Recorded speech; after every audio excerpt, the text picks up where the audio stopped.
Halo teman-teman mahasiswa akuntansi, siap buat bedah kasus kita kali ini? Hari ini kita bakal melihat langsung gimana sih sebuah perusahaan raksasa multinasional menjinakkan kekacauan dari berbagai mata uang global dan memaksanya masuk ke dalam satu perspektif akuntansi yang benar-benar solid. Yuk, siapkan catatan kalian. Ini dia rute investigasi kita hari ini. Kita bakal bergerak bertahap, mulai dari ngomongin tantangan mata uang global, masuk ke aturan main PSAK 10, studi kasus PT Mandom, sampai akhirnya kita bedah angka-angkanya. Oke, kita langsung buka file pertama kita, bagian 1, tantangan mata uang global.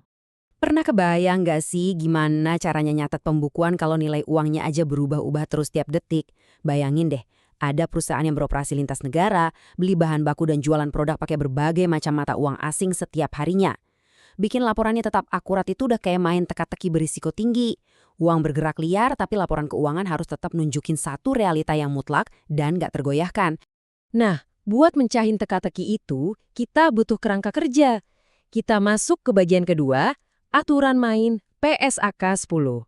PSAK 10 ini ibaratnya pedoman investigasi utama kita, yang mastiin perusahaan nyatet setiap fluktuasi secara transparan dan konsisten.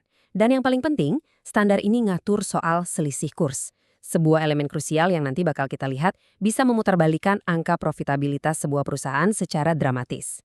Konsep utamanya itu brilian banget. Sebagai akuntan, tugas kalian adalah ngambil semua kekacauan dari berbagai transaksi internasional yang beda-beda itu, terus menerjemahkannya kembali jadi satu perspektif operasi yang stabil. Itulah yang kita sebut sebagai mata uang fungsional. Berdasarkan riset forensik dari Prabashinta dan kawan-kawan di tahun 2024, mereka pakai 4 langkah pasti ini buat menyelidiki kepatuhan perusahaan.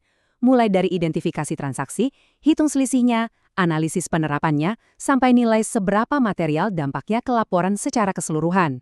Sekarang, mari kita buka map investigasi subjek kita di bagian ketiga, studi kasus PT Mandom. Kalian pasti familiar dong sama brand kayak Gatsby atau Pixi? Yap, PT Mandom ini pemain besar yang jualan sampai ke Uni Emirat Arab, Jepang, dan India.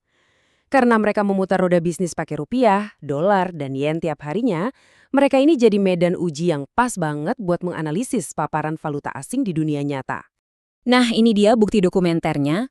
Kalau kalian perhatiin catatan laporan keuangan ini, jutaan dolar AS dan yen Jepang secara sistematis dikonversi balik ke rupiah. Jadi, ini bukan cuma teori di ruang kelas ya teman-teman. Ini benar-benar medan tempur akuntansi internasional yang sesungguhnya. Lanjut ke bagian 4. Yuk kita bahas gimana mereka menentukan mata uang fungsional. Terus kenapa sih Mandom milih rupiah buat jangkar mereka? Studinya ngebongkar kalau ini bukan sekedar karena mereka base di Indonesia, tapi karena rupiah itu yang mengendalikan penetapan harga jual domestik dan mendominasi beban operasional mereka kayak biaya tenaga kerja. Ini bukti valid kalau mereka benar-benar ngikutin pedoman PSAK 10. Poin krusialnya di sini adalah tim akuntan itu gak bisa asal tebak atau ngakalin nilai tukar biar catatannya kelihatan rapi. Gak bisa gitu.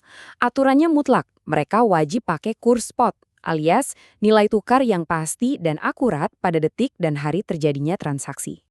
Oke, kita sampai di bagian kelima. Mari kita bedah analisis dampak keuangan di tahun 2023. Kalau kita lihat datanya, kelihatan jelas gimana keuntungan selisih valuta asing ini ngedongkrak profit perusahaan.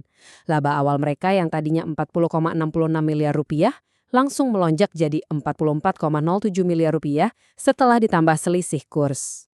Kalau dihitung-hitung, lompatannya itu lumayan banget loh, sekitar 9,22%.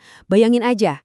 Dan ingat, ini murni hasil dari matematika pergerakan nilai tukar, sama sekali terpisah dari urusan seberapa banyak produk kosmetik yang berhasil mereka jual hari itu. Kesimpulan dari para peneliti ini penting banget. Mengisolasi data selisih kurs itu wajib. Kenapa? Biar angka ini nggak secara semu menggelembungkan kinerja inti bisnisnya. Transparansi inilah yang misahin mana kesuksesan operasional yang beneran dan mana yang cuma sekedar dapat untung dari fluktuasi pasar uang. Akhirnya kita masuk ke bagian 6, poin penting bagi akuntan.